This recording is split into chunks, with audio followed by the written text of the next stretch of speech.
Assalamualaikum warahmatullahi wabarakatuh.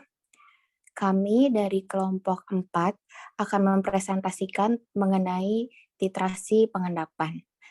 Berikut adalah anggota dari kelompok 4. Ada Devi Purnamasari, Zenet Pratiwi, saya sendiri Riri Apriani, Dian Cahyaning Dewi, dan Neng Maya Sunaria.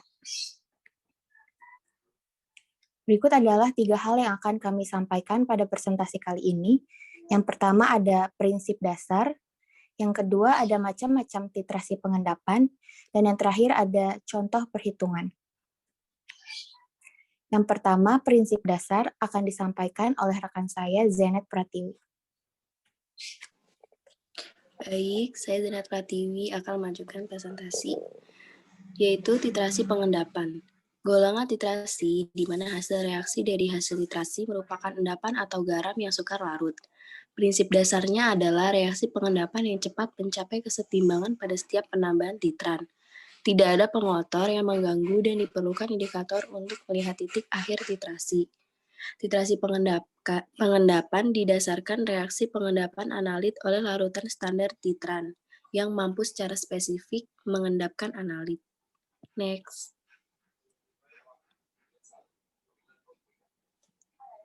Selanjutnya adalah hal yang harus diperhatikan dalam titrasi pengendapan, yaitu yang pertama, reaksi kimia yang berlangsung harus mengikuti persamaan reaksi tertentu dan tidak ada reaksi sampingannya, sehingga prinsip stoikiometri untuk penetapan hasil reaksi dapat dirumuskan dengan tepat.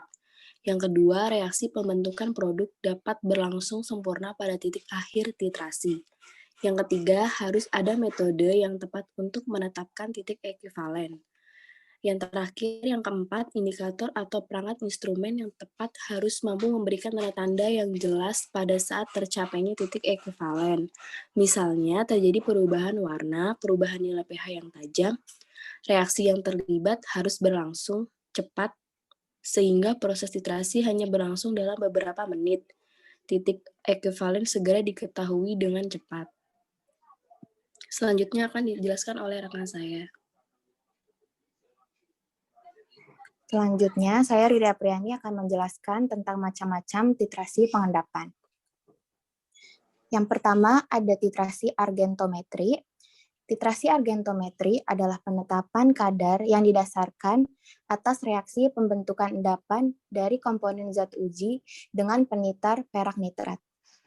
Reaksi ini melibatkan reaksi pengendapan antara ion halida dengan ion perak.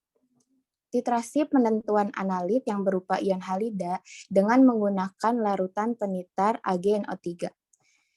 Titik akhir titrasi mudah diamati. Berikut adalah beberapa cara pengamatan titik akhir titrasi argentometri.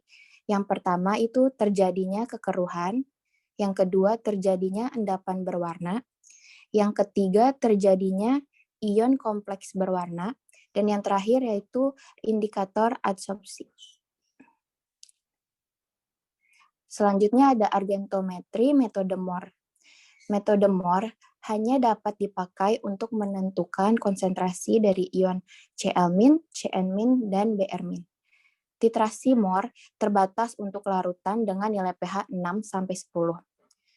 Titrasi Mohr merupakan titrasi yang langsung dan menggunakan larutan standar perak nitrat sebagai penitarnya. Lalu menggunakan larutan kalium kromat sebagai indikatornya. Reaksi yang terjadi adalah ion Ag+ ditambah ion Cl- menjadi endapan putih AgCl. Endapan putih perak klorida akan terbentuk selama proses titrasi berlangsung dan digunakan indikator larutan kalium kromat encer.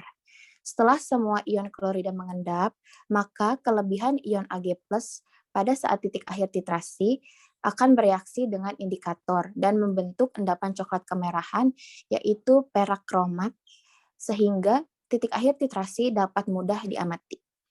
Selanjutnya akan dilanjutkan oleh rekan saya, Dian Cahyaning Dewi.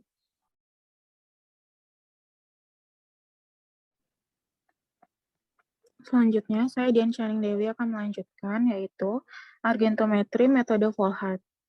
merupakan titrasi secara tidak langsung atau titrasi balik. Reaksi metode ini memerlukan kondisi asam. Metode Volhard dapat digunakan sebagai titrasi langsung dari Ag+ dengan HCN-. Seperti halnya titrasi balik penentuan Cl-, Br-, dan I-. Titrasi ini dengan menggunakan larutan standar yaitu KHCN atau NH4-HCN. Indikator yang digunakan yaitu indikator larutan Fe3. Reaksi yang terjadi adalah Ag+ ditambah Cl- menjadi AgCl berlebih yang membentuk endapan putih. Setelah reaksi sempurna, endapan disaring kemudian filtrat dititrasi dengan larutan standar tiosianat. Reaksinya yaitu Ag+ ditambah SCN- menjadi AgSCN berbentuk endapan putih. Indikator Fe3 bereaksi dengan tiosianat membentuk larutan berwarna merah dengan reaksi Fe3+ ditambah SCN- menghasilkan kompleks FeSCN2+ berwarna merah. Selanjutnya yaitu argentometri metode Fajans.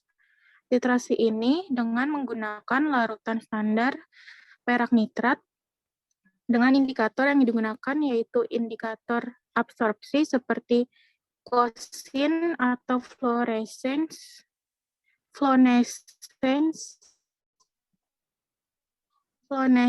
Ya. Reaksi yang terjadi adalah Ag+ ditambah Cl- menjadi AgCl berbentuk endapan putih koloid.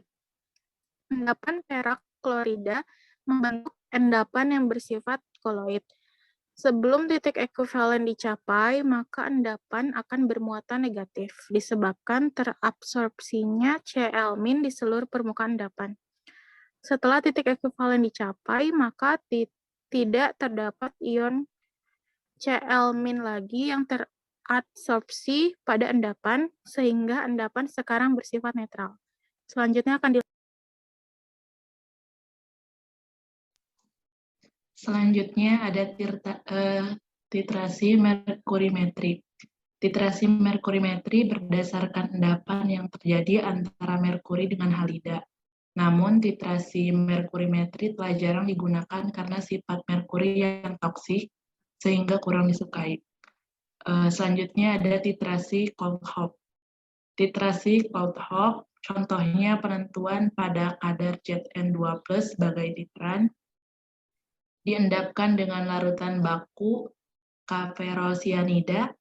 Titik akhir titrasi dapat ditentukan dengan indikator uranil nitrat, amonium molibdat, FeCl3 atau difenilamin. Selanjutnya kita masuk pada contoh perhitungan.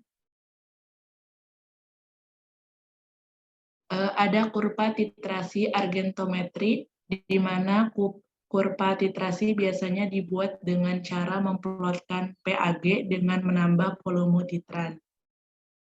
Yang perlu diingat di sini adalah bahwa kenaikan nilai PAG berarti menurunnya konsentrasi ion Ag+.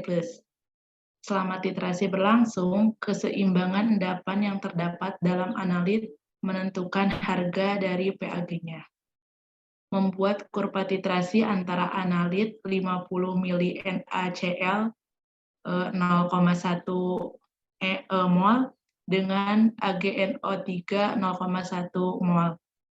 Setelah penambahan volume 0 mili, 20 mili, 50 mili, dan 60 mili. Reaksi yang terjadi yaitu NaCl plus AgNO3 menjadi endapan AgCl dan NaNO3. AgCl diurai menjadi Ag+ dan Cl-. Baik, saya Devi. Saya akan melanjutkan presentasi untuk perhitungan kurva titrasi. Pada 0 mili penambahan titran, PAG-nya itu tidak dapat dihitung disebabkan konsentrasi Ag+-nya itu belum ada dalam larutan. Untuk 20 mili penambahan titran, Terjadi reaksi antara natrium klorida dengan perak nitrat menghasilkan endapan perak klorida dan natrium nitrat. Pada awal reaksi, natrium klorida yang kita gunakan itu sebesar 0,1 molar sebanyak 50 ml dan perak nitratnya itu konsentrasi yang kita gunakan 0,1 molar dan didapatkan volume titrannya 20 ml. Sehingga pada awal reaksi terdapat 5 mmol natrium klorida dan 2 mmol perak nitrat. Pada reaksi digunakan reaksi pembatas yaitu punya perak nitrat sebesar 2 mmol dan sisanya itu terdapat natrium klorida 3 mmol, perak nitrat 0, perak klorida 2 mmol dan natrium nitrat 2 mmol.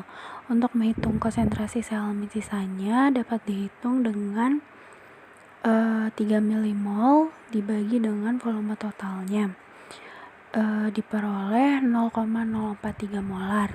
Untuk menghitung konsentrasi Ag+, itu kita tahu KSP AgCl itu sama dengan konsentrasi Ag+ dikali konsentrasi Cl-.